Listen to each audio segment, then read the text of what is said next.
নমস্কাৰ প্ৰিয় দৰ্শক, অন্য এটা ভিডিঅ'লৈ মই বনিতা আপোনালোকলৈকে স্বাগতম জনাইছোঁ। আশা কৰোঁ আপোনালোক সকলোৱে ভালে আছে। আজি আপোনালোকক পটলৰ এটা খুব ধুনীয়া ৰেচিপি দেখাম। আপোনালোকে এই ভিডিঅ' স্ক্ৰীনশ্বট দেখিছে, মই থালখনত পটল 4টা লৈছোঁ।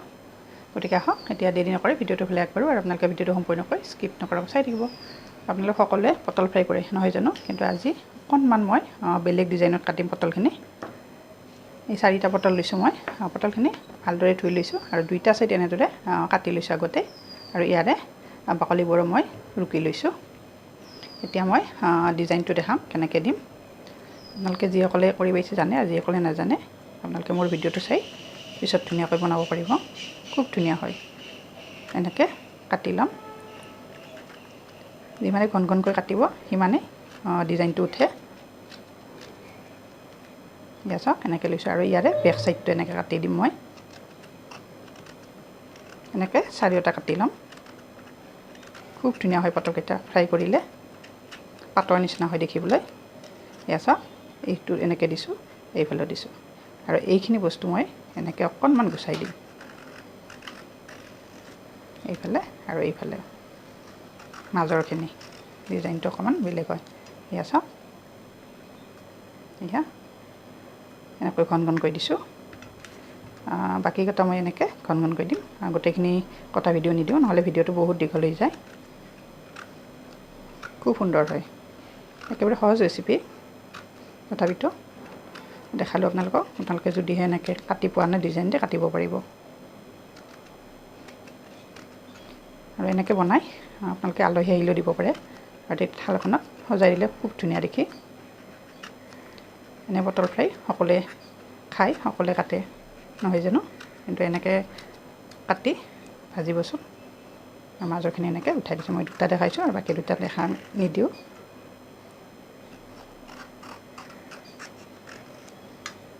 এয়া চাওক, ডিজাইনটো এনেকুৱা হৈছে। আৰু এয়া চাওক, মই 4টা কাটা হৈ গৈছে এনেকৈ। কিমান ধুনীয়া হৈছে দেখিলে ডিজাইনটো। এতিয়া ব'লক কিটচেনত। আৰু এতিয়া মই পটলখিনিত অলপ মছলা দিম ইয়াতে। এইফালে মই বক্সটো লৈছোঁ মছলাৰ, আৰু এয়া নিমখ লৈছোঁ। নিমখটো দি দিছোঁ ইয়াতে, আৰু এয়া হালধি পাউডাৰ, অকণমান জিৰা পাউডাৰ দি দিছোঁ, বেছি নহয়, আৰু এয়া জলকীয়া গুড়ি। এই গোটেইখিনি মই ভালদৰে এতিয়া মিক্স কৰি ল'ম, আৰু প্ৰায় 3 মিনিটমান সময় মই এনেকৈ ৰাখি দিম। আৰু এইফালে মই ফ্ৰাই পেনখন উঠাই দিছোঁ আৰু মিঠাতেল দি দিছোঁ, আৰু এইফালে এইখিনি ধুনীয়াকৈ সানি লৈছোঁ গোটেইখিনি মছলা। এতিয়া দি দিছোঁ ইয়াতে। গেছৰ ফ্লেমটো মই কমাই দিছোঁ একেবাৰে। মই বহুত বেছি ফ্ৰাই কৰা নাই, যিহেতু আমাৰ কম মানুহ, সেইকাৰণে 4টা দিছোঁ। আপোনালোকৰ সদস্য অনুযায়ী বঢ়াই দিব। আৰু এতিয়া ইয়াতে মই লিড এখন দি দিম, আৰু এইফালে মই গেছৰ ফ্লেমটো কমাই দিছোঁ। এতিয়া ইয়াতে এখন লিড দি দিম।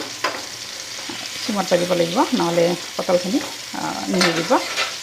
আৰু লিডখন দি দিছোঁ, আৰু তাৰপিছত আপোনালোকক দেখাই দিছোঁ। সদায় একেটা ডিজাইনত কাটি ভালো নালাগে আৰু খায়ো ভাল নালাগে নহয় জানো, সেইকাৰণে মাজে মাজে অকণমান আনকমন হ'ব লাগে কাটোতে।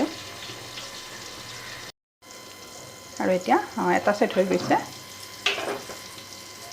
আৰু চাওকচোন লাহে লাহে পাতৰ নিচিনা বহল হৈ গৈছে। এইটো ডিজাইনত ভাজিলে এনেকুৱা হয়। অকণমান এনেকৈ চেপি দিব লাগে। এটা চাইড ধুনীয়াকৈ হৈছে। মই একেবাৰে কম জুইত ভাজিছোঁ, আৰু দেখিবলৈ খুব ধুনীয়া হয়। চাওকচোন কিমান ধুনীয়াকৈ বহল হৈ গৈছে, ডিজাইনটো কিমান ধুনীয়া হৈছে। চাওক, একেবাৰে সহজ ৰেচিপি, কিন্তু আনকমন হয়।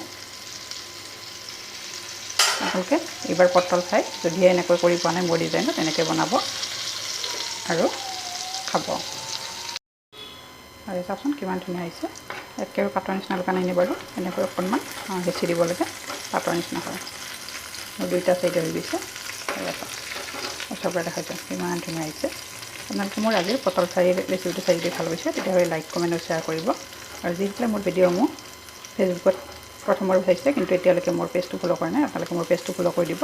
আৰু যদিহে মোৰ ভিডিঅ'সমূহ চেনেলটোত চাইছে ইউটিউবত, তেতিয়াহ'লে মোৰ চেনেলটো ছাবস্ক্ৰাইব কৰি দিব, আৰু কাষতে থকা বেল আইকনটো প্ৰেছ কৰি দিব। তেতিয়াহে মই নতুন ভিডিঅ' আপলোড কৰিলে আপোনালোকে ন'টিফিকেশ্যন পাব, আৰু ভিডিঅ'টোৰ লগে লগে চাব পাৰিব।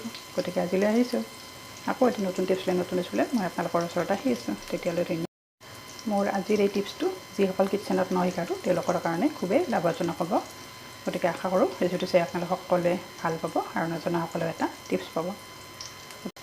আজি দুপৰীয়াৰ মই এনেকৈ বনাইছোঁ।